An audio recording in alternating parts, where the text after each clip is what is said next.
All right. Well, hi, everyone. Welcome and kudos to you for joining us so that you can gain some great insight as to how to negotiate your salary. I'm Leah, and I'll be here to help facilitate tonight. You'll see that you have the ability to enter in any questions that you have in the chat. And if we move it past any questions, we'll loop back to them at the end. So do not fear. But I'm excited to introduce Eric. He was actually one of the first coaches that we had at Karis. He has extensive experience in recruiting and executive coaching. He is currently a director of talent acquisition, and leading up to that, he spent 8 years at Amazon and AWS. He was a bar raiser there, recruiting and leading teams truly all over the world. He's helped thousands of people get offers for both 6 and 7-figure positions. And above and beyond that, and also the main focus for today is his specialty, which is salary negotiation.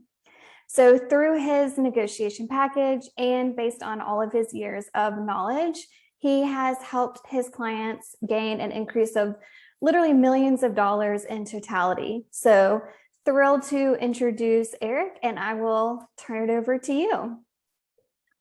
Thank you, Leah. That was quite the introduction. Very happy to have you all here today and excited to talk about a topic that I'm very passionate about, and that's salary negotiation. And specifically today, we're going to talk about negotiating a salary with Amazon. So I'm going to go ahead and share my screen here. Well, looks like the host has disabled screen sharing, so that could be an issue. So how about I speak from what I speak from memory here. So today we're going to go over negotiating an offer with Amazon. Just partly we're going to go over the Amazon compensation philosophy.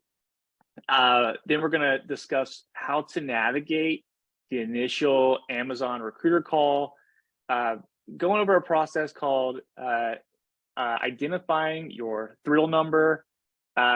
Negotiating is like, I think I have okay, looks like we're good to go on the screen sharing here. So can everyone see my screen? Are we good? Okay. Yep, we're good. Great. So again, here's the agenda, quick rundown. Sorry for the technical inconvenience there, but so we're going to go into negotiating is like poker, and what that means, going through what the anchor is in negotiation and how you can use that to maximize your compensation against the recruiter.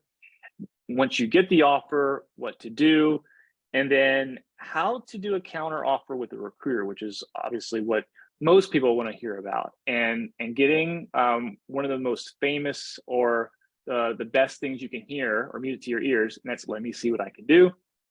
Utilizing silence as a friend, not selling the farm, and then lastly, closing the gap and never accepting your first offer. And we'll go through all that today and utilizing this to maximize how you can navigate an offer with Amazon.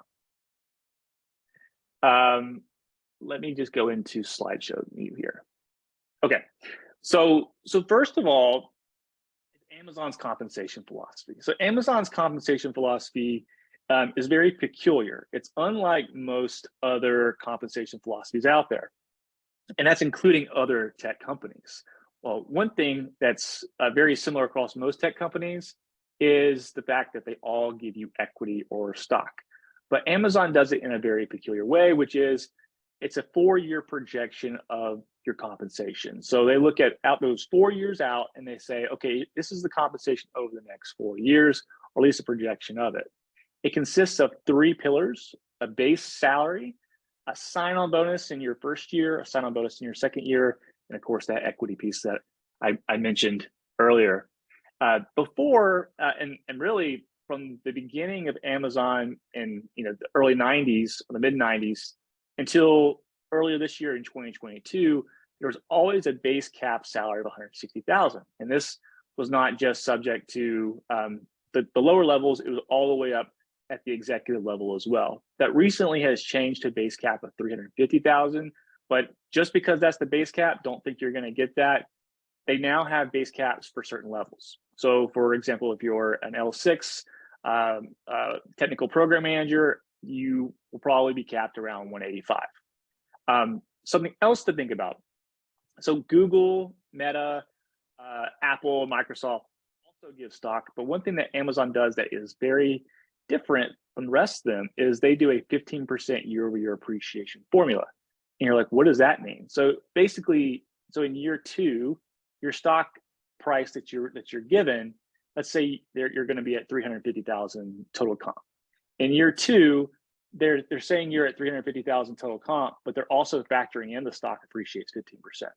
Year 3, they're factoring in the stock will appreciate 30%.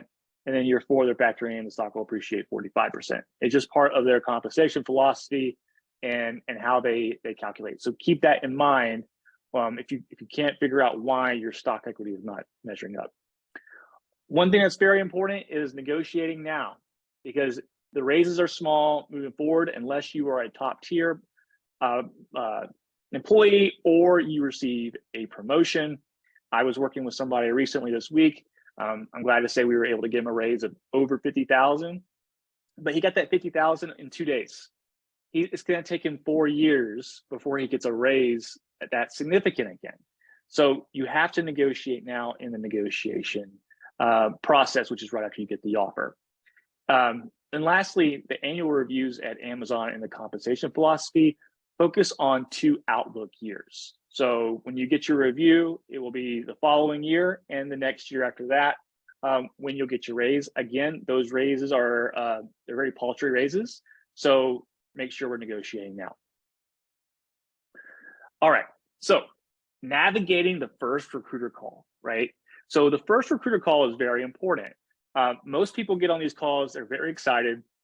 They've got the call with Amazon. They feel like they've hit the lottery. It naturally is how people feel, because you apply, and you don't see what happens. And then finally you get that email, hey, let's set up a call, let's talk.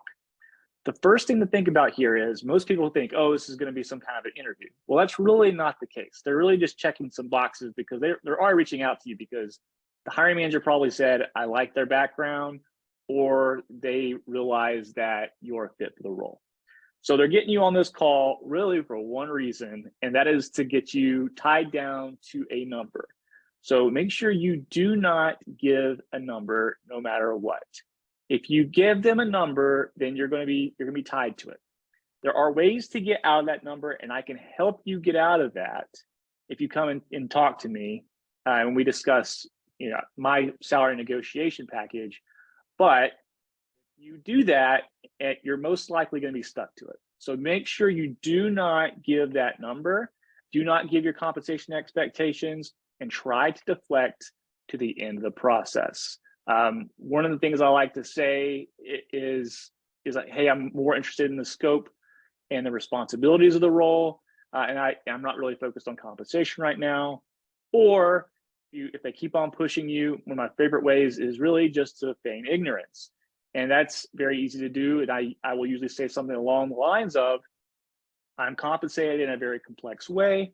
I have received many components of compensation. And to be very honest with you, there's a lot of moving parts and I haven't put it all together. I want to be thoughtful about my response. So let me get back to you, and then continue to push that until the end of the process when you receive the offer. And that's when you start to negotiate. So my analogy is negotiation is like poker. And you're like, okay, obviously this is, of course it is. But what I mean by this is you want to do your research, right? Because when you do your research, it allows you to get knowledge of what you need to start negotiating. Because if you don't have that research, if you don't know your numbers, if you don't know what's out there, if you don't know what the market's paying, or the internal parity of what your peers is doling out, then you are really against the 8 ball. And your goal is you want to know what your opponent's cards are. Because just like in poker, if you know what your opponent's cards are, what's going to happen?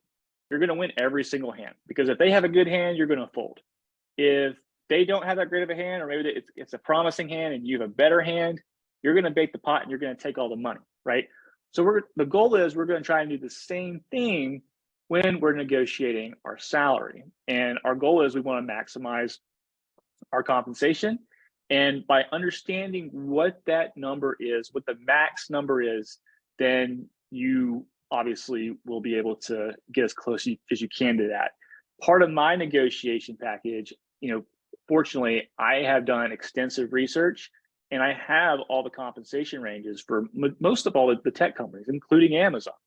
And whenever my clients want to do negotiation, what I do is I give them that information, first of all, and then we try and get as close as we can to maxing it out. And I will work with you every step of the way and talking to the recruiter and making sure you have the right script to maximize that comp.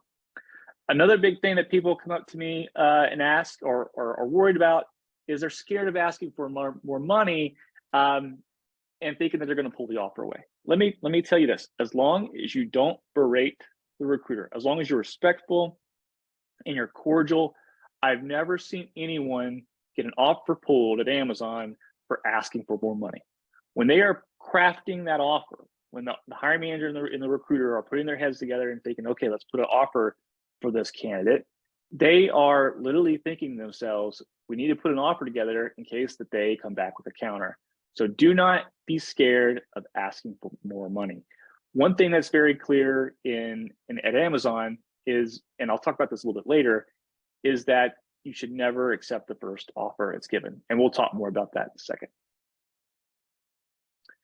So Eric, what happens if I don't have that number, right? What if I do the research and it's hard to find, and say you don't want to do a package with me, right?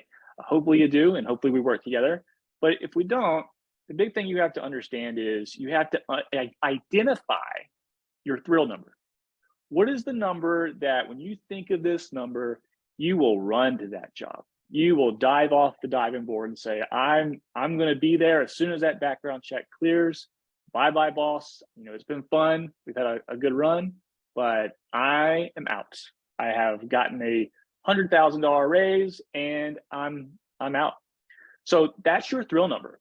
And you're thinking of it right now. As I'm talking, you have a thrill number that you're thinking of that you would leave if you got that offer, right? So use that thrill number as your conviction number whenever you're looking for that next job. If you don't have the research and the knowledge, or you haven't identified a coach to work with, then use that thrill number. That's what you're going to be working with. And you're going to have be at peace knowing that if you do get your thrill number and you find out later on that your peers are making more money than you, that you have to come to peace with it, right? But again, you can come to me, talk with me. Happy to get you as close to that max number as possible. All right, so now setting the anchor.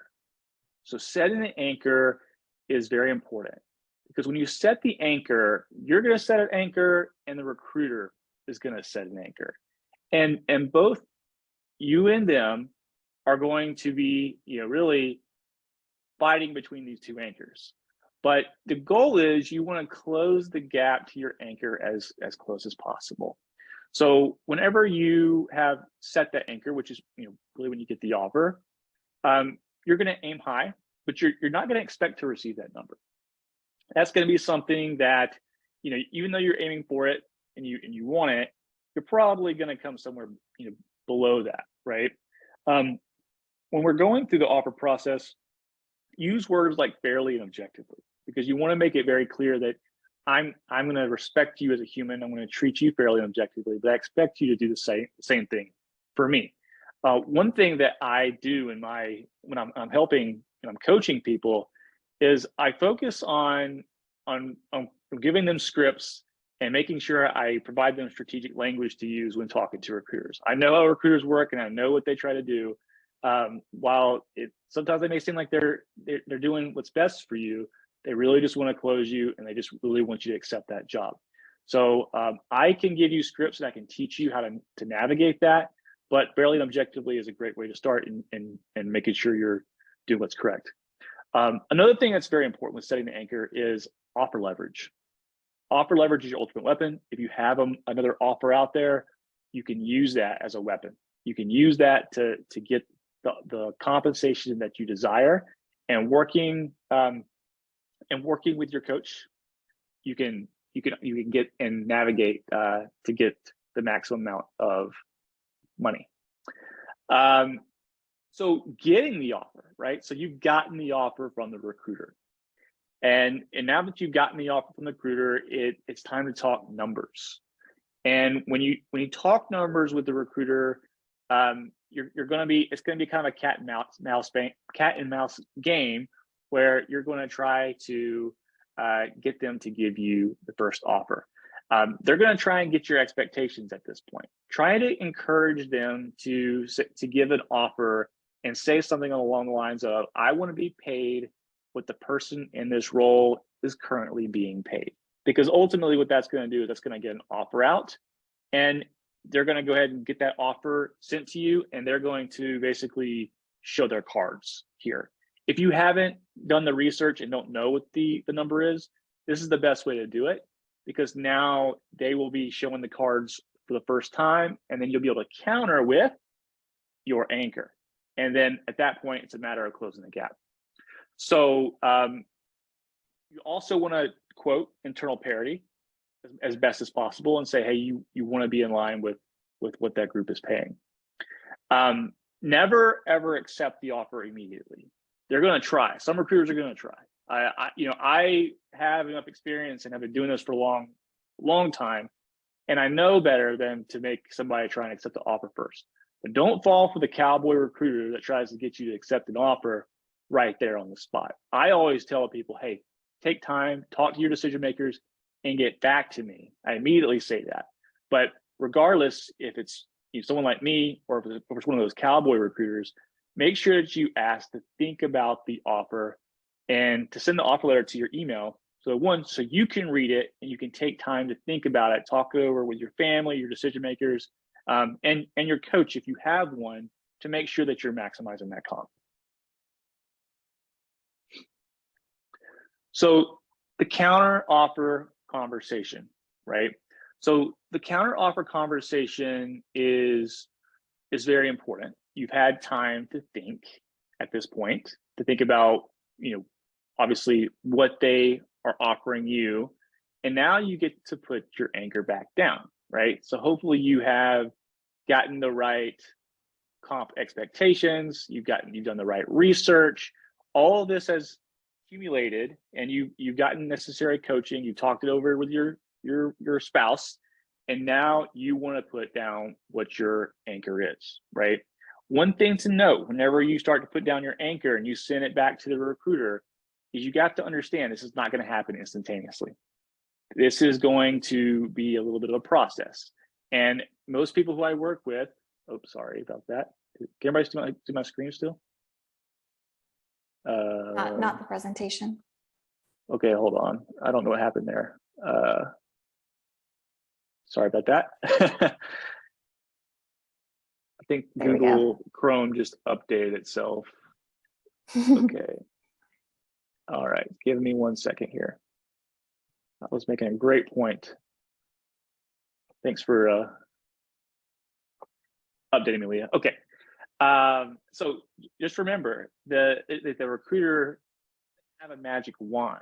So whenever you come back with this number or these expectations, right?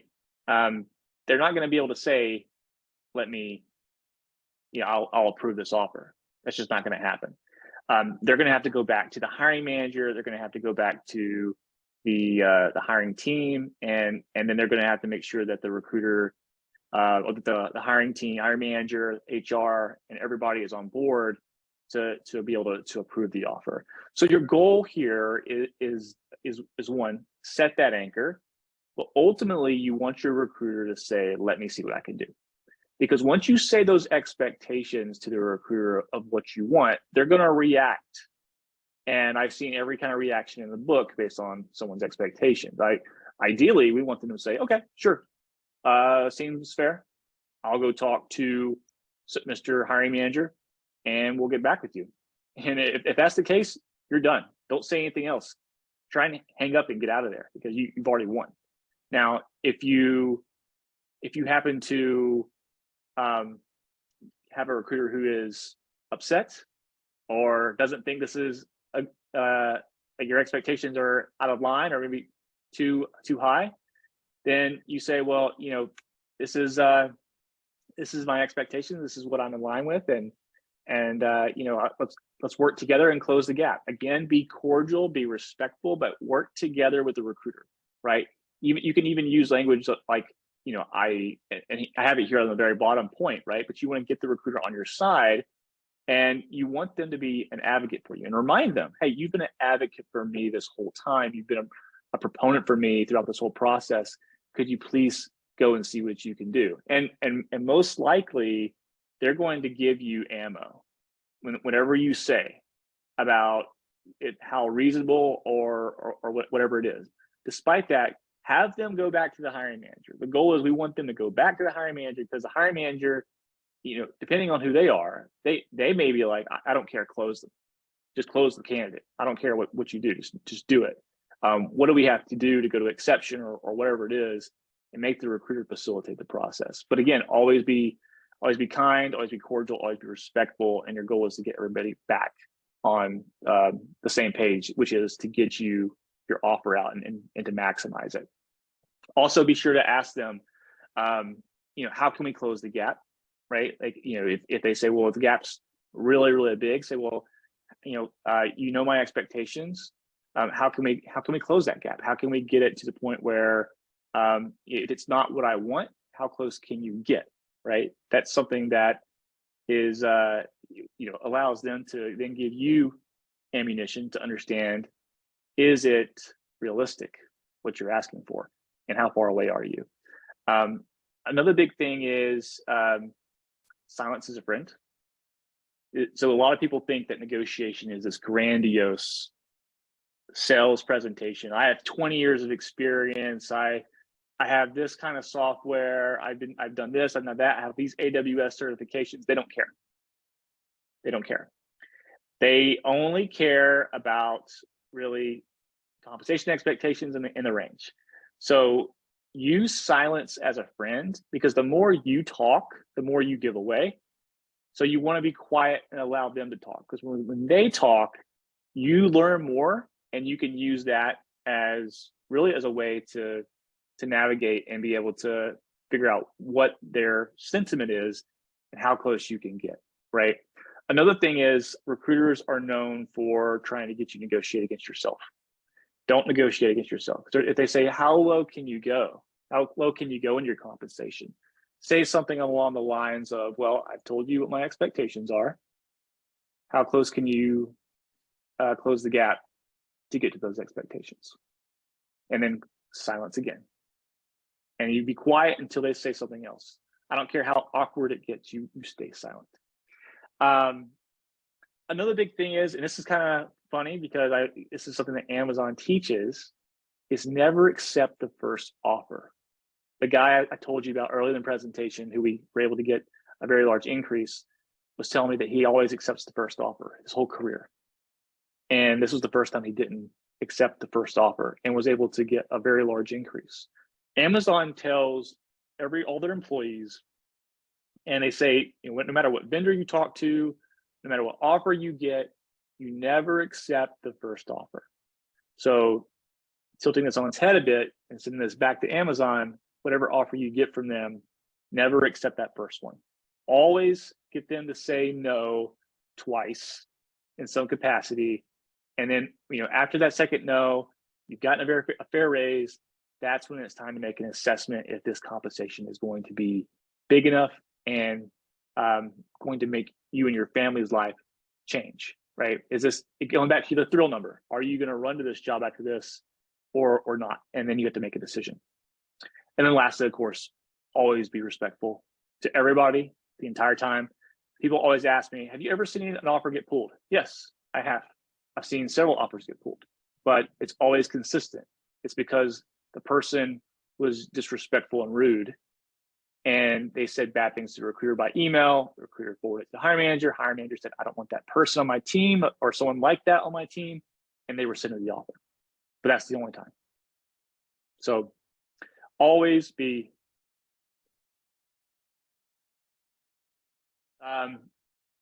that's a big preview of a lot of what I teach in negotiation. Part of negotiation really, again, is making sure that you have those ranges, you have that information on the front end, and so that you naturally will be able to maximize because you have the knowledge. My coaching package for salary negotiation, I'm actually doing a discount, and part of that process is I give those ranges and I help you understand what that information looks like, and I walk you through every step in the process. It comes with unlimited calls, so I'm with you every step of the way. I also will include scripts to navigate and manage recruiters, and then strategy and game plans so that you're having the most precise conversations that allows you to be able to psychologically outsmart the recruiter and make as much money as you can. So this week and through this week, I'm doing $500 off of my negotiation package here on Karus. In addition to that, if you are going through the interview process, I also have a lot of interview prep. If you want some real-time feedback from a former Amazon bar raiser, I will give you that tough feedback to get better. And of course, I will help you understand the Amazon comp ranges and how to navigate it. But yeah, I will now turn it over to you guys for some Q&A. What we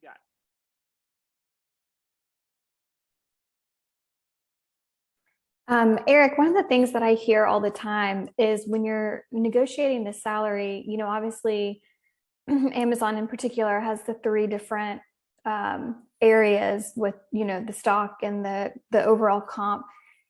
What do you think would be like an appropriate expectation? Like if they're negotiating, should they negotiate in all 3 areas and hope for an increase in 2 out of the 3, or do you have any strategy behind that? Yeah, I love that question. So the first thing to think about is the recruiters are really looking at the total compensation package first.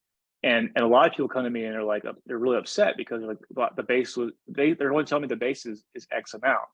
Well, you have to remember that your total compensation is what they're putting into their offer calculator. So that number gets put in and they put it in and they press the button, and then the sausage machine makes it and spits out the offer letter. So the 3 components make that total compensation range. So my advice is always to negotiate total comp. And it's hard because if you haven't been paid with equity before, it's kind of a tough pill to swallow to take a base salary that is less than ideal while still focusing on the long-term vision of the total comp. But what you can do is you can negotiate the total compensation, and then when you get that total compensation that you prefer, you can then trade. Those buckets, right? So you can trade RSUs for base salary, right? And you can also trade sign-on bonus for base and sign-on bonus for stock. I will say you have to make sure that you're thinking long-term, or you're understanding you're thinking long-term or long-term or short-term. So for me, my horror story is that when I first started at Amazon, I actually traded stock for base, and ultimately that was probably like $100,000 decision. But it is what it is, and you have to make that decision. So it's do you want more base in the short term, or do you want more stock in the long term, and do you think it's going to appreciate in value? I will say that the sign-on bonus is the one thing that you can change really without changing the other 3. If you change base, you have to change stock. If you change stock, you have to change base. But you can raise the base or raise the sign-on by 10,000 or 20,000, and it really doesn't affect the other 2 components. So hopefully that answers that question. Yeah, absolutely. And one of the other things that I hear is, when you're walking your clients through how to go back and have that conversation with the recruiter, they seem so surprised that you are able to guide them through this conversation, because obviously you can't control how the recruiter is going to respond or how the hiring manager is going to respond. So how do you kind of set them up for success in order to make sure that, even though there's still a bit of gray area out there because we can only control so much, how do you use kind of the logic behind your responses to coach your clients? Well, the first thing is the recruiter conversation is pretty predictable, right? I mean, I've done it so many times, doing it live with myself, and I've done it a lot of times with people who have coached, and then they can obviously use my verbiage and my language and my psychological advice, but once they get into it, the conversation, they're on their own, right? And you really have to read the recruiter and read their how they react. That is the first thing. So like my approach is, obviously, like we talked about in this presentation today, taking the research that you have and knowing what the ranges are. That's the first thing, because if you know what the ranges are, like anything within that range is not it's not a crazy ask, as long as you're staying within it, which is why I always aim for the max to get the most amount of the range. So like the recruiter, right, like they will respond in a certain way what you ask for. So if you ask for that certain number, and that's why I say use silence as a friend, because whenever you ask for that number and you just be quiet, just shut up and just don't say anything, then you're going to get a response from the recruiter, and you're going to have to make a reaction based on that response. So like our goal, and most of the time that you have a reasonable recruiter, and if it is a reasonable recruiter, whenever they listen to that speech, they're going to respond in a way, and then the next step is, if it's good, let me see what I can do, move on. If it's like, whoa, I need to talk to the hiring manager, we're going to need to have another conversation, and then to get back and say, okay, fine, have that conversation, we can talk later. But you're right, like the reaction they have is not necessarily, you don't know what it's going to be, right? It could be great, it could be they could react in like, oh, it's too high, that's too high. But either way, you want to stick to your guns and stick to your expectations, because ultimately they have to go back and they have to ask for that amount. The worst case scenario is that they refuse to go to the hiring manager. That's when it's like, okay, you at least need to go talk to them, because if you don't talk to them, then I mean, that means you're not even gonna get a shot at getting a counter offer. So you want to make sure that you get them back and reel them back in and say, well, again, could you please revisit this with the hiring manager? Please talk to them. Please see what you can do. Please facilitate it. Please be a proponent for me, an advocate for me in this process as we work together closely throughout all of it. And how can we work together? Because ultimately, AWS, Amazon is my number one place that I want to be, but I'm trying to make financial sense of this, right? I mean, this is my expectation. This is what I have. I just want to make financial sense of this, and I ideally want to accept this offer, but let's work together to figure it out. Please go to the hiring manager and see what you can do, and we can jump on another call maybe tomorrow or the next day or something along those lines. Hopefully that answers your question, Leah. Very well said. And if I remember correctly, you might have mentioned that you go over this detail in your negotiation package, but we do have a question from somebody attending. They said, I've already given a number to the recruiter. You mentioned that was bad practice. I'm just finishing my final interview on Monday, and I'm worried about getting tied to that number if I do get an offer. So yes, it is bad practice. And if you're finishing your interview, come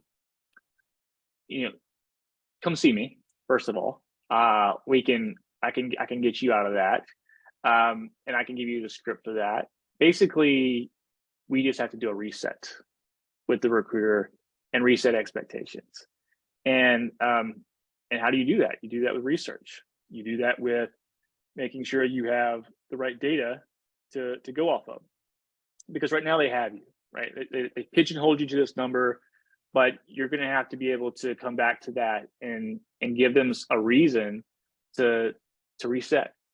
whether that's a competing offer, whether that is you, again, working with me and saying, hey, here's the intel that I have, and I feel like this is a low ball offer for what I'm being compensated for. And another thing you can do is you can say, hey, I was talking about the base salary, I wasn't talking about total comp. And all of a sudden now it's a new ball game, because it's like, oh, dang, okay, there was a miscommunication there. Now we're, now let's talk about this new number of what I really want. Hopefully that answers that question. Thank you, Eric. That's really all the questions that we have so far that have come in. So with that, if there's anything else you would like to add, otherwise we can close out. No, that's it. That's it. If you are interested in working with me on negotiating, I'm happy to help out. And yeah, you all have a great rest of your afternoon. Thank you, Eric. Wonderful to hear from you. Great advice. Thanks, Leah. Thanks, everyone. Have a great day.